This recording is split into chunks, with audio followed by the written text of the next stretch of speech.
Puji nama Tuhan, Shalom Bapak Ibu yang terkasih dalam Tuhan Yesus Kristus. Pada hari ini kita akan belajar bersama-sama merenungkan kebenaran firman Tuhan. Mari kita sama-sama buka di dalam surat Kolose pasal yang kedua ayat yang ke-7. Surat Kolose pasal yang kedua ayat yang ke-7, demikian firman Tuhan.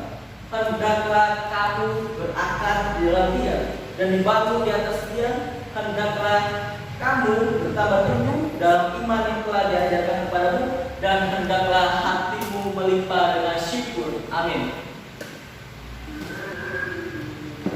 Dalam Kolose pasal yang kedua, Bapak Ibu, ayat yang ke-7 ini adalah suatu berita yang disampaikan Rasul Paulus kepada jemaat yang ada di Kolose, Bapak Ibu, mengenai apa? Mengenai kepenuhan hidup dalam Kristus. Ada bagian-bagian yang Rasul Paulus jelaskan, yang Rasul Paulus sampaikan kepada jemaat-jemaat yang ada di Kolose, Bapak Ibu, mengenai apa? Mengenai kepenuhan hidup dalam Kristus. Pada hari ini saya akan fokus pada satu bagian yang disampaikan Rasul Paulus kepada jemaat-jemaat yang ada di Kolose, Bapak Ibu, yaitu di dalam ayat yang ke-7b. Hendaklah kamu bertambah teguh dalam iman yang telah diajarkan kepadamu. Pada hari ini saya akan memberikan judul renungan, judul khotbah pada hari ini, yaitu berdiri teguh dalam iman. Bapak Ibu, kita harus mengerti dulu, kita harus tahu dulu bahwa kehidupan orang percaya, kehidupan orang Kristen, kehidupan saya sebagai orang Kristen, Bapak Ibu, kehidupan Bapak Ibu semua sebagai orang Kristen, sebagai orang percaya kepada Tuhan Yesus, itu bukan berjalan menggunakan otak kita, Bapak Ibu, bukan berjalan menggunakan logika kita, bukan juga berjalan mungkin yang perempuan, bukan berjalan menggunakan perasaan kita, Bapak Ibu, tetapi kehidupan orang percaya, kehidupan orang Kristen, Bapak Ibu, kehidupan saya, kehidupan Bapak Ibu, semua berjalan menggunakan iman.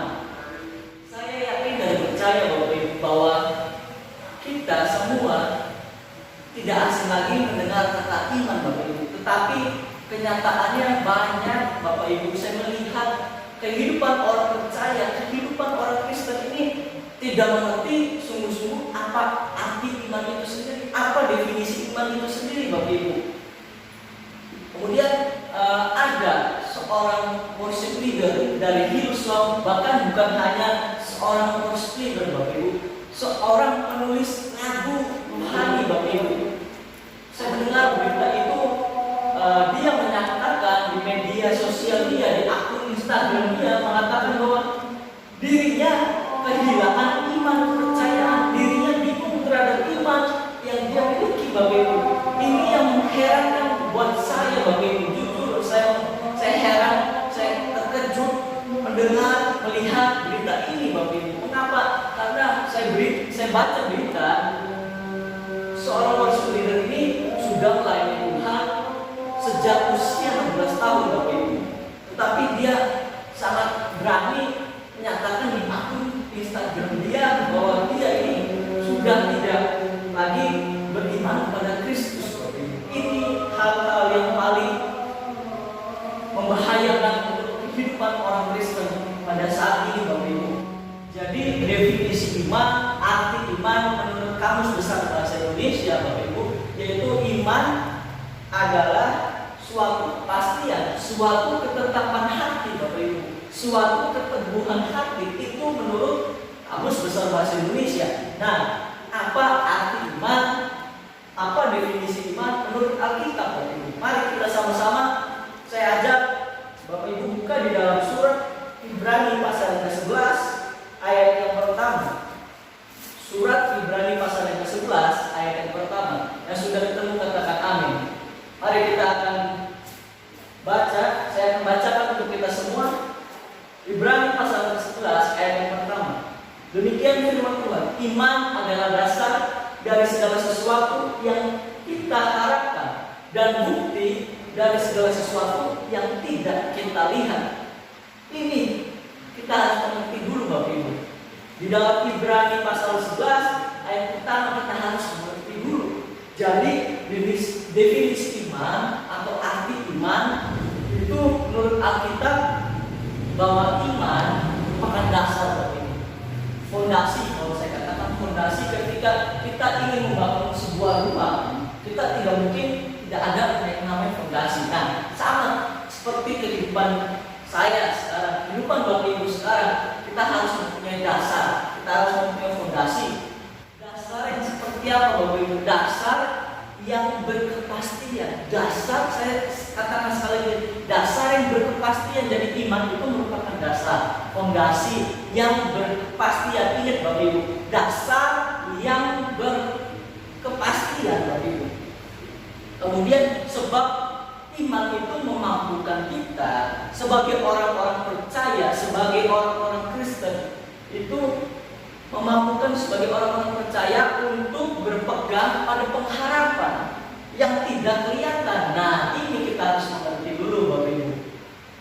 Nah, di mana pengharapan itu merupakan suatu keyakinan orang-orang percaya, keyakinan orang Kristen Bapak Ibu terhadap apa? Terhadap akan janji-janji Allah, janji-janji Tuhan Yesus Bapak Ibu.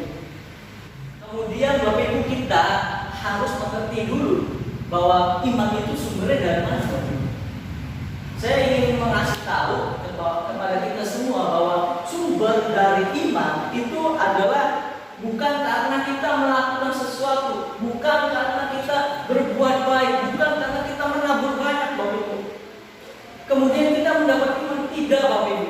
Saya sekali lagi katakan, iman kita tidak didapatkan karena kita berbuat sesuatu, karena kita menabur banyak kepada orang-orang Bapak Ibu. Tidak, karena iman itu sumbernya dari anugerah Tuhan, suatu pemberian yang Tuhan berikan kepada kita secara cuma-cuma Bapak Ibu. Jadi ingat ya Bapak Ibu, sumber iman bukan karena, saya ulangi lagi, bukan karena kita melakukan sesuatu kemudian kita dapat iman. Tidak Bapak Ibu, bukan karena kita memberikan berkat kepada orang banyak kita mendapat iman, bukan. Jadi iman itu datangnya ketika kita percaya sama Tuhan, kemudian kita mendapat iman Bapak Ibu. Amin. Nah, sekarang Bapak Ibu, pertanyaannya, bagaimana ketika kita sebagai orang percaya, bagaimana ketika kita sebagai orang Kristen ingin memiliki tetap berdiri teguh dalam iman? Saya ada 4 poin. Yang pertama, harus selalu punya persekutuan dengan Tuhan. Bagaimana kita, kehidupan kita ingin memiliki iman yang teguh kalau kita tidak memiliki yang namanya persekutuan dengan Tuhan? Tadi dari awal saya sudah katakan, saya sudah singgung bahwa sumber iman itu bukan karena kita melakukan sesuatu terus kita mendapat iman.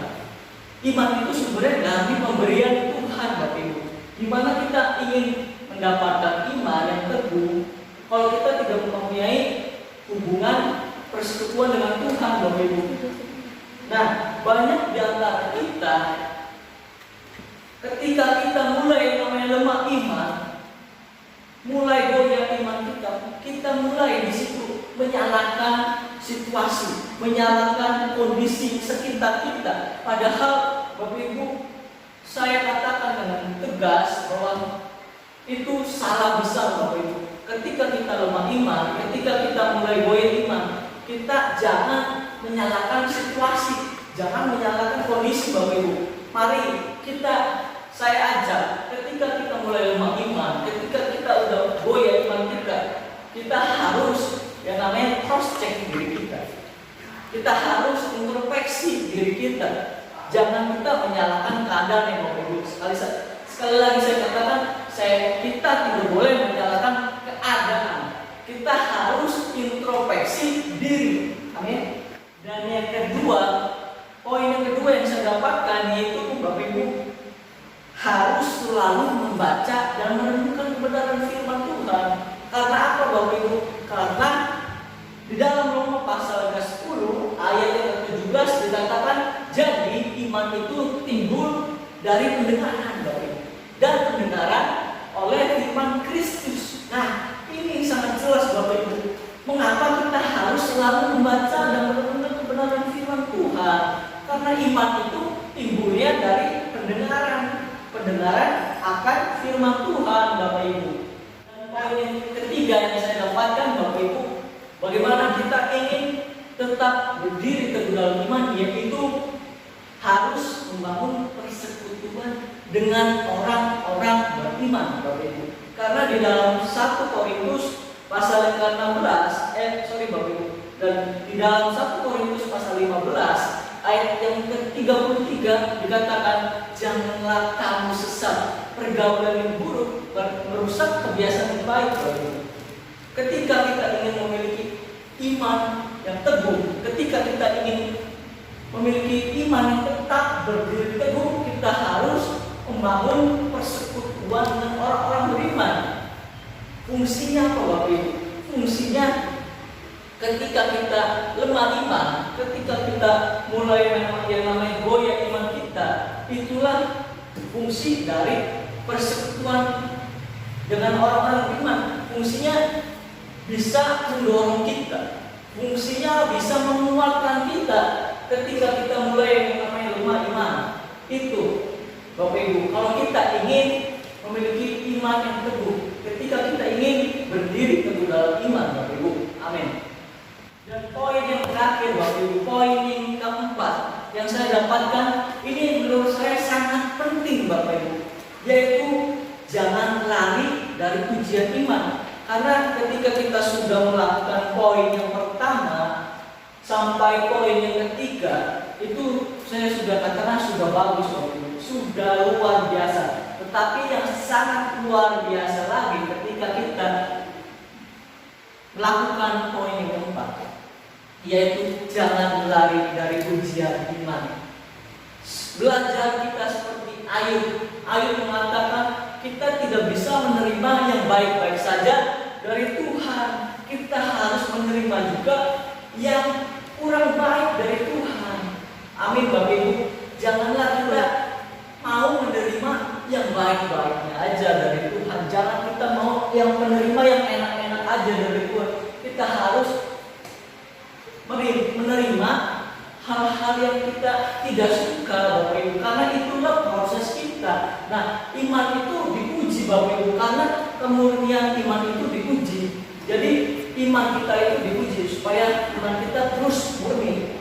Karena di dalam 1 Petrus pasal pertama Bapak Ibu ayat yang ke-7 dikatakan demikian, maksud semuanya itu ialah untuk membuktikan kemurnian imanmu yang jauh lebih tinggi nilainya daripada emas yang fana Bapak Ibu, yang diuji kemurniannya dengan api, sehingga kamu memperoleh ini janji firman Tuhan. Ketika kita berhasil melewati ujian iman ini Bapak Ibu, dengar baik-baik. Yang pertama, puji-pujian Bapak Ibu. Yang kedua, dan kemuliaan. Yang ketiga, kehormatan pada hari Yesus Kristus menyatakan dirinya. Jadi ketika kita sudah berhasil melewati ujian iman, ketika kita sudah finish melewati ujian iman itu, kita akan memperoleh ini Bapak Ibu. Saya tidak bohong, saya katakan dengan sesuai dengan firman Tuhan, bahwa ketika kita sudah diuji, sudah berhasil, kita sudah murni, kita sudah dimurnikan, kita akan mendapat puji-pujian, kemuliaan, dan kehormatan Bapak Ibu. Saat ini Bapak Ibu, kita berada di dalam dunia Bapak Ibu, berada bukan di surga Bapak Ibu. Sekarang kita masih hidup di dalam dunia. Mungkin iman kita mulai lemah Bapak Ibu, mungkin iman kita mulai goyah. Pada hari ini kita sudah mendengarkan apa yang Tuhan maukan dalam kehidupan iman kita Bapak Ibu. Adakah dari setiap Bapak Ibu mau berkomitmen melakukan keempat poin tersebut Bapak Ibu, agar memiliki iman yang tetap teguh di dalam Tuhan, agar iman kita ini tidak goyah Bapak Ibu, tidak terombang-ambing oleh arus dunia yang semakin hari Alkitab katakan semakin jahat Bapak Ibu. Nah, mari kita melakukan poin pertama, yaitu memiliki persekutuan dengan Tuhan Bapak Ibu. Yang kedua, kita harus selalu membaca dan menemukan kebenaran firman Tuhan. Dan yang paling ketiga, Bapak Ibu, kita harus memiliki yang namanya persekutuan dengan orang-orang beriman. Fungsinya tadi saya sudah katakan bahwa ketika kita mempunyai persekutuan dengan orang-orang beriman, ini fungsinya buat mendorong kita, menguatkan kita agar iman kita ini tidak melenceng jauh kemana-mana, Bapak Ibu. Dan yang terakhir, kita harus melewati ujian iman. Kita harus seperti Ayub, Bapak Ibu, yang bisa melewati ujian iman tersebut. Puji nama Tuhan, Tuhan Yesus memberkati kita semua. Shalom.